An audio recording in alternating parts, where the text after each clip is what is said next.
तो बड़ी खबर आ रही है लोकसभा चुनाव से जुड़ी हुई। इस वक्त ये बड़ी खबर है, भाजपा ने 25 लोकसभा सीटों पर लगाए हैं प्रभारी। प्रभारी के साथ एक संयोजक और एक सह प्रभारी भी लगाया है। ज्यादातर मंत्रियों को बनाया है लोकसभा सीट का प्रभारी।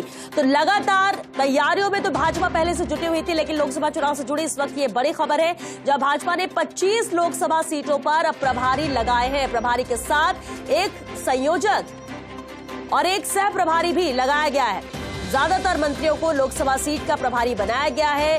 ये सूची सामने है, जहां पर 25 संसदीय सीटें जो हैं राजस्थान की, इन सभी लोकसभा सीटों पर प्रभारी लगाए गए और प्रभारी के साथ एक संयोजक और एक सह प्रभारी भी लगाया है। ज्यादातर मंत्रियों को लोकसभा सीट का प्रभारी बनाया गया है।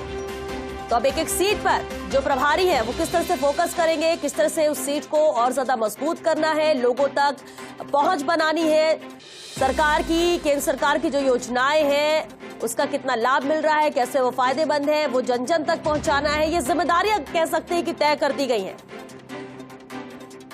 पॉलिटिकल एडिटर योगेश शर्मा जी हमारे साथ जुड़ चुके हैं। योगेश जी, 25 की 25 सीटें, जहां पर तैयारियों में तो भाजपा जुटी थी, लेकिन अब प्रभारी लगाए गए हैं और खासकर ज्यादातर मंत्रियों को प्रभारी बनाया गया है। पूरी जानकारी चाहेंगे। देखिए, तमाम मंत्री, प्रमुख मंत्रियों को लोकसभा का इंचार्ज बनाकर एक संकेत दिया गया है कि सत्ता और संगठन मिलकर लोकसभा के चुनाव की तैयारियों में जुटे।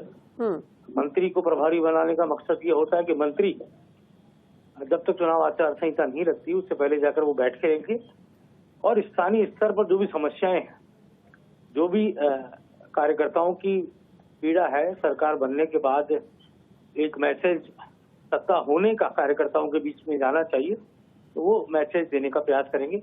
आप देखा होगा, आपने तमाम नाम, चाहे सुमित गोदारा हो, चाहे और तमाम प्रमुख मंत्रियों के नाम हो, वो सभी हमें दिख रहे हैं लिस्ट के अंदर।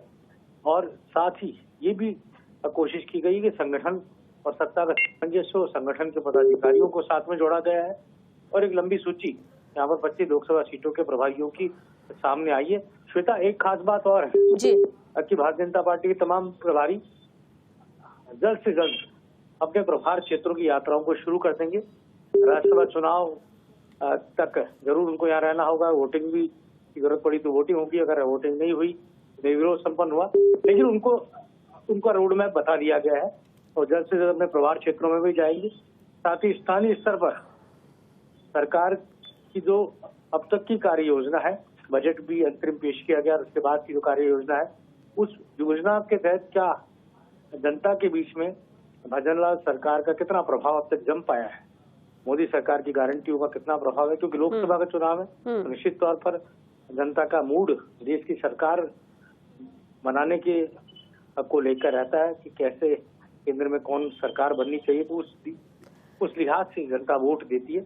जी। लेकिन ये जरूर है कि राजस्थान में बीजेपी की सरकार है, अभी दिल्ली में भी बीजेपी की सरकार है, तो डबल इंजन की सरकार का जो वादा किया है वो डबल इंजन सरकार बनने के बाद कितना वो वादा निभा है, तो ये देखा जा सकता है श्वेता जी आने वाले समय में किस तरह से जो काम हुए हैं उनका असर क्या है। प्रभारी साथ ही स्थानीय स्तर पर फीडबैक भी लेंगे, उम्मीदवारों को लेकर भी फीडबैक लिया जाएगा कि टिकट चयन में कौन उम्मीदवार कितना उपयुक्त हो सकता है, जिताऊ जो चेहरे होंगे उनको लेकर फीडबैक रहेगा। चलिए, बहुत शुक्रिया योगेश जी आपका इस पूरी जानकारी और बातचीत के लिए। संवाददाता ऐश्वर्य प्रधान भी हमारे साथ जुड़ चुके हैं। ऐश्वर्य, बेहद अहम है, जहां सभी 25 संसदीय सीटों के लिए प्रभारी तय कर दिए गए हैं, ज्यादातर मंत्रियों को लोकसभा सीट का प्रभारी बनाया गया है। अब फोकस किस पर ज्यादा रहेगा इन प्रभारियों का, किस तरह से काम करेंगे, क्या क्राइटेरिया रहेगा? देखिए श्वेता, ये जो लिस्ट है, ये लिस्ट सबसे पहले टीवी स्क्रीन पर फर्स्ट इंडिया की पर है और इसमें सबसे महत्वपूर्ण बात श्वेता मैं बताऊं कि एक एक सीट बार अगर देखें तो सबसे पहले तो ये मंत्रियों को जिम्मेदारियां दी गई है और मंत्रियों को भी उनमें जो क्षमता है उसके लिहाज से जिम्मेदारी दी है। मिसाल के तौर पर सुमित गोदारा को गंगानगर और हनुमानगढ़ क्षेत्र दिया गया है।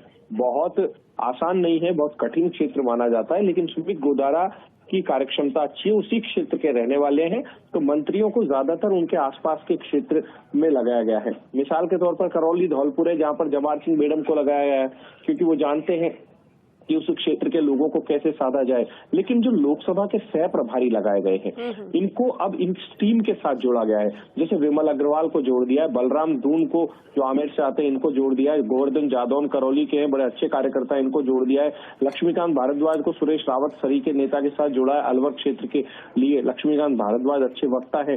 तो वहीं अशोक सैनी जो है वो लंबे समय से वो भी इंतजार कर रहे थे कि उनको कोई जिम्मेदारी दायित्व मिलेगा, उनको नागौर में कन्हैयालाल चौधरी के साथ जोड़ा गया है।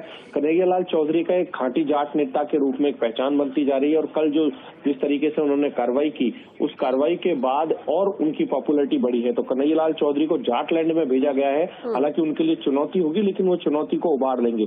एग्रेसिव है तो विनम्र भी है, इस तरीके की खूबी रखते हैं। फिर इसी पूरी लिस्ट में अगर हम आते हैं तो इसमें महेंद्र कुमावत को विजय सिंह के साथ जोड़ा गया है। यहाँ पर शंकर सिंह राजपुरोहित को जोराराम कुमावत के साथ जोड़ा गया है। जोराराम कुमावत चूंकि बाड़मेर की जिम्मेदारी उन्हें दी गई है, जोराराम कुमावत को बाड़मेर क्षेत्र में, हालांकि प्रजापत वोट बैंक ज्यादा है, कुमावत बहुत कम है, लेकिन उनके साथ शंकर सिंह राजपुरोहित सरी के लीडर को अगर जोड़ा गया है सह प्रभारी के तौर पर, तो शंकर सिंह राजपुरोहित बहुत अच्छे संगठननिष्ठ कार्यकर्ता है, पूर्व में विधायक रहे हैं। ऐसे ही इस पूरी लिस्ट में नीचे की तरफ आते हैं दिनेश भट्ट, अच्छे कार्यकर्ता है जो बाबूलाल खराड़ी के साथ बांसवाड़ा में काम करेंगे। दिनेश भट्ट के पास पुराना अनुभव है। शैलेंद्र भार्गव मुख्यमंत्री से आज ही मिले थे और शैलेंद्र भार्गव को टोंक सवाई माधोपुर में मदन दिलावर के साथ जोड़ा गया है। हालांकि इस पूरी फहरिस्त में जो संयोजक बनाए गए हैं वो भी बड़े संगठननिष्ठ लोगों को बनाया गया है। जैसे विधायकों को भी यहाँ पर लिया गया है संयोजकों में। जैसे शैलेश सिंह को ले लिया गया है, दिगंबर सिंह के बेटे हैं, भरतपुर से है, एसटी सीट है, लेकिन शैलेश जानते हैं कि जाटों को कैसा साधा जाएगा। जाटों के अलावा जाटवों को भी साधना पड़ेगा। निर्मल कुमावत चुनाव हार गए थे, लेकिन निर्मल कुमावत को जयपुर ग्रामीण भेजा गया है। कुमावत समाज को साधना पड़ेगा और निर्मल कुमावत संगठननिष्ठ व्यक्ति है। दशरथ सिंह शेखावत झुंझुनू में जिलाध्यक्ष रहे और दशरथ सिंह शेखावत बहुत अच्छे कार्यकर्ता हैं। दशरथ सिंह शेखावत के साथ महंत दशरथ सिंह शेखावत के साथ महंत बाबा बालकनाथ को जोड़ा गया है जितेंद्र शर्मा के साथ, जो कि झुंझुनू सीट है। झुंझुनू सीट बहुत कठिन सीट मानती है अमूमन बीजेपी, लेकिन बीजेपी 25 के 25 लगातार 2 बार से जीत रही है, लेकिन बीजेपी किसी भी चुनाव को हल्के में नहीं लेती, वो बहुत भारी लेती है हर चुनाव को और पूरी एडी से चोटी का जोड़ लगाती है। इसी लिस्ट में संयोजक, क्योंकि मैं एक एक का नाम लेंगे, नारायण सिंह बिल्कुल ऐश्वर्य, लेकिन बेहद अहम है जहां पर लोकसभा प्रभारी है तो उनके साथ सह प्रभारी और संयोजक लगाए गए हैं। पूरा फोकस है इन 25 सीटों पर। बहुत शुक्रिया ऐश्वर्य आपका इस पूरी बातचीत के लिए।